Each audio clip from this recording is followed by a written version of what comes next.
मुरारी कसदन देर से लौटा और वह समस्या जो किसी भारी भद्दी शिला जैसी थी यूं जिस तिस प्रकार ठेल दी गई थी।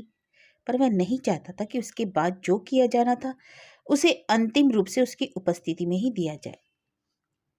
दूसरों के लिए स्थिति उसके कारण असुविधाजनक हो गई है। यह अनुभूति उसे कुछ इस प्रकार कचोट रही है जैसे वह दावत की सजी सुधरी मेज पर बैठा है और उसके सामने अति स्वादिष्ट और मूल्यवान भोज्य पदार्थ परोसे गए हैं और एकाएक उसे पता लग गया है कि मेजबान ने वह सब उधार लेकर विवशतावश उसके लिए जुटाया है और फिर वह दावत की मेज से ना उठ सकता है और ना उत्साह और रुचि के साथ खा ही पाता है। बीच में जो रिश्ता है उसकी वजह से उन्हें असुविधा के लिए शायद दुख नहीं होगा, वे उसे संतोष या कुछ ऐसा ही मानेंगे, पर उसके अपने अंदर जो किसकिसेला गरम बगुला घुमड़ रहा है वह छोटी और सामान्य बातें भी क्यों किसी को इतना अधिक मथती हैं।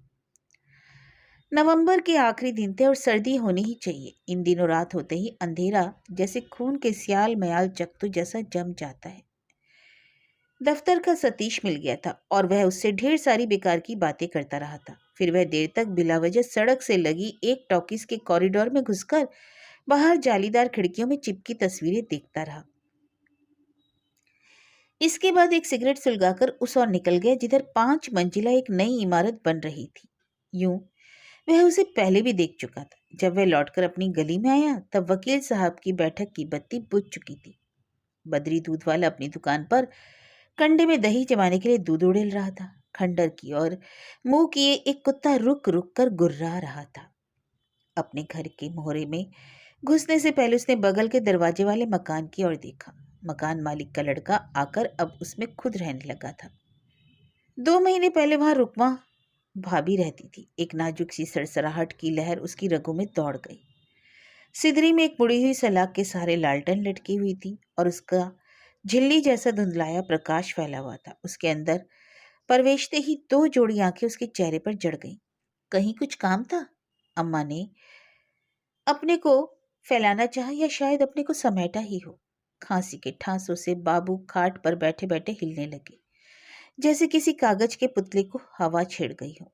उसने बाबू की ओर देखा। गाड़ी की गंजी के ऊपर वह तंबाकू रंग का स्वेटर पहने था, जगह जगह जिसमें तार निकले थे।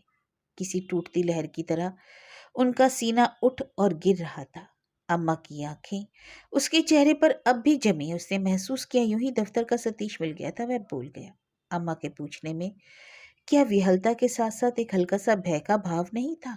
बाबू और अम्मा को संदेह ही है कि वह संतुष्ट है। उसके आने से पहले शायद वे उसी के बारे में बातचीत कर रहे थे और उसके लौटने में देर हो जाने से चिंतित थे। उसे सतीश की कई बात याद आ गई। बातचीत खत्म करते हुए उसने पूछा, विदा करा लाए? दोपहर की गाड़ी से आए होंगे। फिर होठों की कोरे फैलाता हुआ मुस्कुरा दिया, यार जाओ, घर पर भी इंतजार कर रही होगी।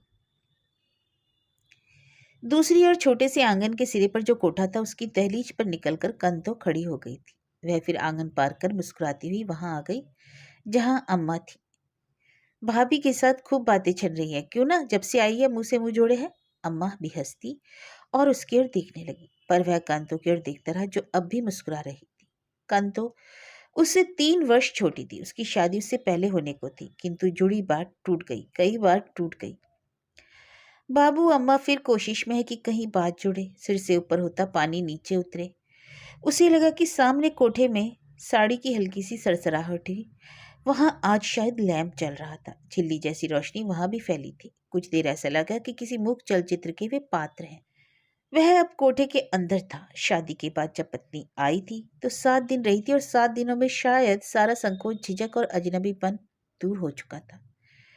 पत्नी खाट पर दोनों पैर लटकाए बैठी थी। पैरों में चांदी की पतली पाजेब थी। तलवे पर एड़ी बहावर से गुलाबी थी। खाट पर सफेद चादर बिछी थी। पत्नी के दांतों की लजीली मुस्कुराहट भी शायद इतनी ही धवल थी। कोठरी की इस बीच सफाई हो गई थी। जाला वगैरह पहुंच दिया गया था, पर सफाई और पहुंचे जाने का भाव वहां छूट गया था। सिदरी में बाबू को खांसी फिर उठी थी और वह फिर खांसने लगे। बाबू को खांसी की शिकायत है।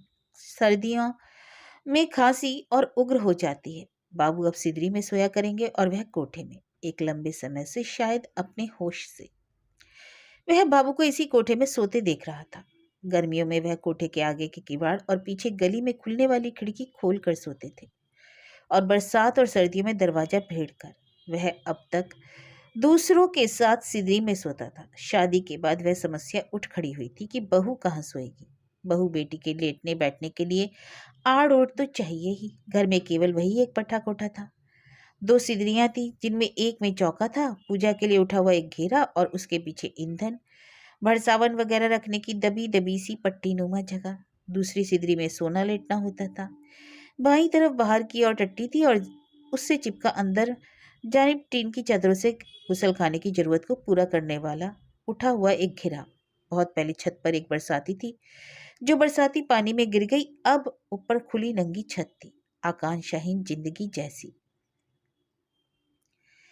शादी में उसकी सुहाग से पड़ोस की रुकमो भाभी के घर में बिछाई गई थी। रुकमो भाभी के पति ताला और नेम प्लेट बनाने वाली एक कंपनी में नौकर थे और उन दिनों माल लेकर दौरे पर गए थे। रुकमा भाभी की कोई संतान नहीं थी।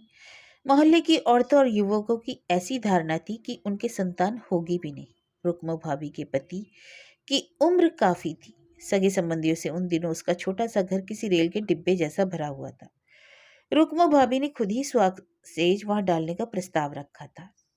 शादी के बाद की मधुर रातें दूसरे के घर में गुजारते हुए उसे कुछ भारी भारी सा लगा था। उसकी पत्नी क्या महसूस करेगी। सलोने सुंदर अंग पर जैसे गंदा जख्म दिख गया हो। एक रात पत्नी ने पूछा भी, मैं दोबारा जब लौट कर आऊंगी तब क्या इंतजाम होगा जी। उसने अम्मा के मुंह से इन दिनों जो बात सुनी थी उसको दोहरा दिया। हम लोग दूसरे बड़े मकान की खोज में, तब तक क्या कोई मिल नहीं जाएगा। पत्नी इसके बाद रुकमा भाभी के पति को लेकर पूछने लगी, जिसके बारे में इतने दिनों से उसने अपनी हमजोलियों के मुंह से कुछ जान लिया था कि क्या वह बहुत ज्यादा बदसूरत भी और गुस्सेल भी है, कि पहले क्या उसकी आदतें बहुत खराब थी। उसी रात को उसने सपना देखा कि रुकमा भाभी का पति गजाधर प्रसाद दौरे से लौट आया और रुकमा भाभी पर बिगड़ रहा है कि उसने किसी दूसरे को वहां सोने क्यों दिया। उसकी सेज के निकट आकर वह गुस्साया हुआ उसे झिझोड़ रहा है। उसकी जब आंख खुली तो उसने पाया कि उसकी गर्दन पसीजी हुई है। पत्नी उससे सटकर सो रही थी और उसकी लंबी लंबी बरौनियादार मुंदी पलकों पर निश्चिंतता लिए स्निग्धता थी। उसे फिर दोबारा बहुत देर तक नींद न आई और बरसात के दिनों जैसी एक अजीब सी घुटन अकलाहट आभासती रही। ऐसी बात नहीं थी कि उसके बाद उसने किसी दूसरे मकान की तलाश न की हो। अपनी ओर से उसने कोई कसर नहीं उठा रखी। कुछ ही ऐसे मकान थे जिनमें उसने इतनी अधिक चिंता और उत्साह दिखाया हो, किंतु भारत की राजधानी दिल्ली जैसे महानगर में इच्छानुकूल मकान मिलना शायद एक बहुत बड़ी उपलब्धि है। एक तो पगड़ी का सवाल था और दूसरा किराए की दर का। जिस मकान में रहा जा रहा था वह केवल 12 रुपए पर था। दूसरा जो उससे कुछ ही बड़ा होता उसके 50-60 रुपए मांगे जाते। वह सब क्या चाहने पर भी दे सकता है। घर पर सुबह शाम मकान की चर्चा होती। उसका छोटा भाई राधे या भाबू धीमी बुझी आवाज में बताते कि उनको किसी लड़के या दफ्तर के साथी से पता लगा है कि अमुक बस्ती में अमुक मकान खाली हुआ है, पर वहां जाने पर वही हर्ष होता, या तो किराया बहुत ज्यादा या मोटी पगड़ी का सवाल। अम्मा बुदबुदाती कि वह किसी दूसरे की जगह पर 1000-1200 रुपये उधार लेकर कैसे नई तामीर करवा सकती है।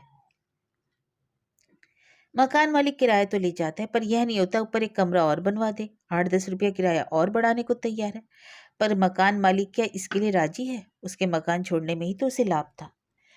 स्थिति से सहजता से समझौता बस एक ही तरह संभव था कि वह यूं ही बाबू को वह कोठी खाली कर दे, पर झिझक यह थी कि बाबू को काफी असुविधा और परेशानी थी, और विशेषकर सर्दी के दिनों में। सिदरी में सीधी हवा जाती थी। उनके एकांत में सोने की भी आदत थी। पिछली गली के स्कूल के अहाते का हर सिंगार फूल चुका था और रात में हवा में एक मीठी गमक बसी थी। कुएं के शीतल जल में जैसे हल्की सी मिठास खुली हो। बहू के विदा कराने की बात उठती थी। उसके लिए किसी जगह का इंतजाम भी हुआ है कि बुलाने को ही सोचा जा रहा है। जैसे एक कमरा है और उसके अनभोरे फर्श पर मुड़े तुड़े कागज बिखरे हों और हवा का एक झोंका आया हो और वे सब कागज फड़फड़ा उठे हों। सुबह का समय था और घर पर सभी मौजूद थे। बाबू पूजा के लिए उठे हुए घेरे आसनी बिछाकर जाप कर रहे थे। उसका खिंचा स्वर शायद वहां भी पहुंच गया। कुछ क्षणों के लिए जाप रुक गया और फिर जब शुरू हुआ तब सहज स्वर ना था। कहकर जब उसने अनुभव किया तो बरसात की सीलन जैसी चिपचिपाहट उसके मन पर छाने लगी। इतना निर्लज वह कैसे हो गया? कौन सी मन स्थिति थी जिसमें वह अपने आवेग को संभाल न सका? राधे उसकी ओर किताब के पीछे से ताक रहा था।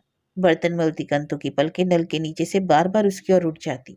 अंगीठी के पास बैठी हुई अम्मा के चेहरे की सिकुड़ी हुई जिल्द के नीचे कोई साया थरथरा रहा था। जगह की तंगी के पीछे क्या बहू नहीं आएगी? कैसे ना कैसे कटे बेटा, वक्त काटा ही जाता है। अम्मा के स्वर में भीगा कंपन था। उसने लक्ष्य किया कि अम्मा की आंखों में आर्द्रता उतर आई है। एक ऐसा अदृश्य दबाव था जो असहनीय होता जा रहा था। नहीं, जैसे प्रतिपल उसे कोई नंगा कर रहा था। वह वहां से जल्द उठाया था। फिर जब जब इस संबंध में कोई बात उठी वह अपने को बचाता रहा, छिपाता रहा। उसकी कोई भी इच्छा अनिच्छा, सहमति असहमति नहीं। समस्या का एक ही हल था जिसे वह नहीं सभी जानते थे और अंत में उसी पर आया गया। बाबू सिदरी में आ जाएंगे। सर्दी जब ज्यादा पड़ेगी ना होगा टाट का मोटा पर्दा डलवा लिया जाएगा या लकड़ी के तख्ते वगैरह ठुकवा दिए जाएंगे। उसने अपने में एक बुझापन सा महसूस किया। स्नायुओं में जैसी उष्णता होनी चाहिए वैसी ना थी। उत्साह को जैसे किसी ने मसल दिया हो। उसने इस मन स्थिति से छुटकारा पाने की कोशिश की, पर कुछ ही देर बाद वह अपने को फिर उसी दबाव के नीचे अनुभव करने लगता। बाबू को खांसी क्या आज ज्यादा आ रही है?